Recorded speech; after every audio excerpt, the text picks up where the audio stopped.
एक बार श्री किशोरी जी अपनी सखियों के साथ खेल रही थी, मिट्टी लेके मिट्टी के लड्डू बना रही थी। उसी समय वहां आ गए दुर्वासा ऋषि, क्योंकि सुना था ब्रह्मांड नायिका ब्रज में अवतार हुआ है, तो दर्शन करने आए थे। प्रणाम किया। ललिता विशाखा ने कही, बाबा यहाँ ब्रज में ऐसे ही बोलते हैं डायरेक्टली बाबाओं से भी, बाबा यही हो। तो दुर्वासा ऋषि आए, बोले हमारी किशोरी जी ने लड्डू बनाए, खाएगो?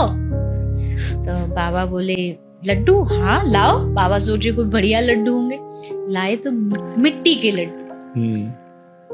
दुर्वासा ऋषि को थोड़ा तो हुआ, मिट्टी के लड्डू कैसे खा लूं, ले बाबा खा ले।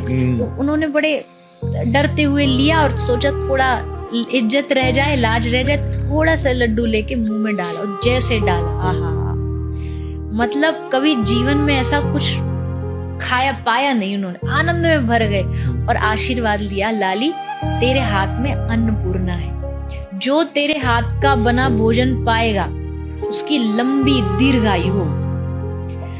अब ये बात पूरे ब्रज में फैल गई कि राधा रानी के हाथ से जो पाएगा उसकी दीर्घायु होगी। ये बात यशोदा मैया को पता लगी। मैया बोली अब तो मैं अपने लाला को यही के हाथ को खिलाऊंगी ताकि मेरी लाला की लंबी उम्र हो। तो बुलाया, न्योता भेजा, श्री जी आई।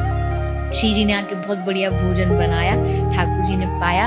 अब पाने के बाद यशोदा मैया बोली, बचपन से ही सोच लिया, ठान लिया, ये मेरी बहू बनेगी। पहले क्या होता था, बचपन में ही निश्चित कर लेते थे कि ये है, तो मैया ने थोड़ी हल्दी ली, थोड़ी मेहंदी ली और श्री जी के हाथ पे लगा ली। अच्छा।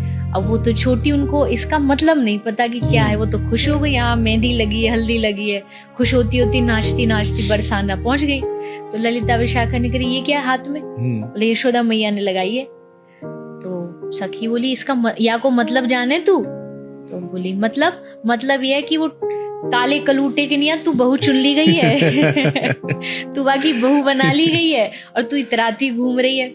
मैया के पास जाएगी, तेरी माँ पूछेगी, धोले हाथ। तो आज भी बरसाने में कुंड है, प्रिया कुंड इसका नाम है, बहुत प्यारा स्थान। आज भी वहां जाके आप अगर 10 मिनट बैठ जाते हो ना शांति से, आहा, सब कुछ भूल जाओगे, ऐसा स्थान है। तो वहां जाके श्री जी ने अपने हाथ धोए। वो पूरा जल जो है वो मेहंदी और हल्दी के कारण पीला उसका रंग पानी का, तो ब्रज भाषा में आज भी उसको पीली पोखर बोलते हैं। अच्छा। तो ऐसे ठाकुर जी के लिए श्री जी बचपन से ही चुन ली गई थी और उनका विवाह भी हुआ है, ऐसा भी गर्ग संहिता में लिखा। समझ आ रहा ना, शादी हो गई थी।